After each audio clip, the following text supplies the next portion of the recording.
A big barter operation by Met. The story that was the subject of TV series came true. The National Intelligence Organization Met carried out the most comprehensive exchange operation of the recent period, involving the exchange of 26 people in prisons in the USA, Germany, Poland, Slovenia, Norway, Russia, and Belarus. Within the scope of the operation, 10 people, including 2 children, were transferred to Russia, 13 to Germany, and 3 to the USA. A husband and wife working for the Russian Foreign Intelligence Service with 2 children also took part in the historic exchange. Here are some of the important names exchanged. The National Intelligence Organization's MIT historic exchange operation made a great impact not only in terms of the number of people exchanged, but also in terms of the importance of the names involved. Each name exchanged has a different story and a different importance for their country. 3 people, 2 journalists, and 1 soldier returned to the U.S. One of them is Evan Gershkovich, a reporter for the Wall Street Journal who is widely known around the world. He was arrested on espionage charges in March 2023 while reporting for the newspaper in Russia. The Russian prosecutor's office accused Evan Gershkovich of collecting secret information about the activities of a defense company that manufactures and repairs military equipment in the Sverdlovsk region.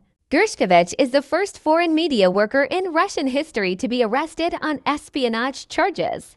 He was sentenced to 19 years in prison by Russia at the time of the exchange talks. Another person arrested in Russia and handed over to the United States in a swap operation is Paul Whelan, a former Marine. Paul Whelan, who served in the U.S. Marine Corps for 8 years, was arrested in Moscow in 2018 on charges of espionage. In 2022, Whelan was considered to be exchanged for Victor Bout, who has been imprisoned in the U.S. for 10 years for illegal arms trafficking and terrorist financing. But Paul Whelan's name was not included in the exchange list. This caused the Biden administration to face a huge public backlash. Alsu Kursmasheva, who holds U.S. and Russian citizenship, was another journalist extradited to the U.S. Alsu Kursmasheva was detained at the airport in May 2023 while trying to return to the Czech Republic from Russia, where she had traveled for family reasons. She was convicted on charges of foreign employment and failure to report to the state and disinformation. Escaped the death penalty, Rico Krieger, who worked for the Red Cross, was detained in Belarus during the Russian-Ukrainian war. Rico Krieger claimed to have traveled to Belarus as a tourist, but according to Russia, this was a cover for spying. According to Russia, Rico Krieger was involved in the Ukrainian security services. Convicted on 6 separate charges, Rico Krieger was sentenced to death in Belarus on June 24, 2024 on charges of terrorism and mercenary work. Belarusian President Alexander Lukashenko pardoned Rico Krieger.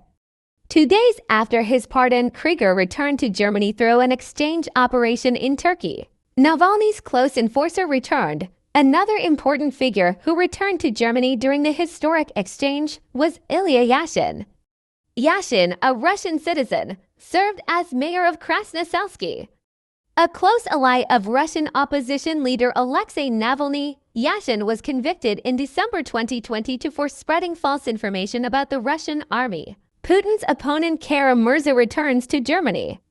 Vladimir Kara-Murza, one of the most prominent opponents of Russian President Putin, was one of the key figures who returned to Germany in the Turkish exchange operation.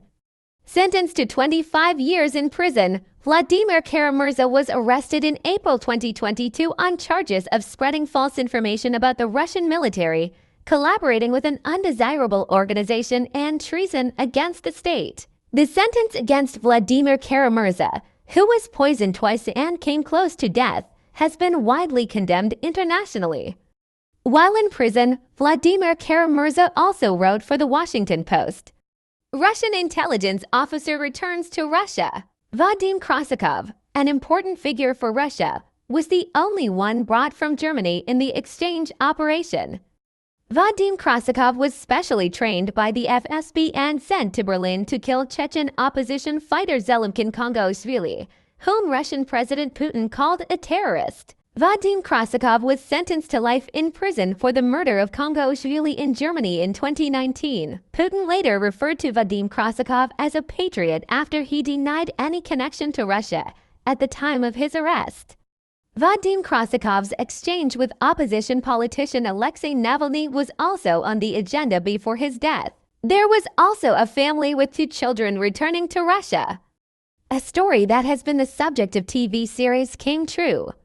A husband and wife working for the Russian Foreign Intelligence Service with 2 children took part in the historic exchange. SVR employees Artem Deltsev and Anna Deltseva were caught in Slovenia with fake Argentine passports. Anna Deltseva, using the pseudonym Maria Rosa Meyer Munoz, pretended to own an art gallery in Slovenia.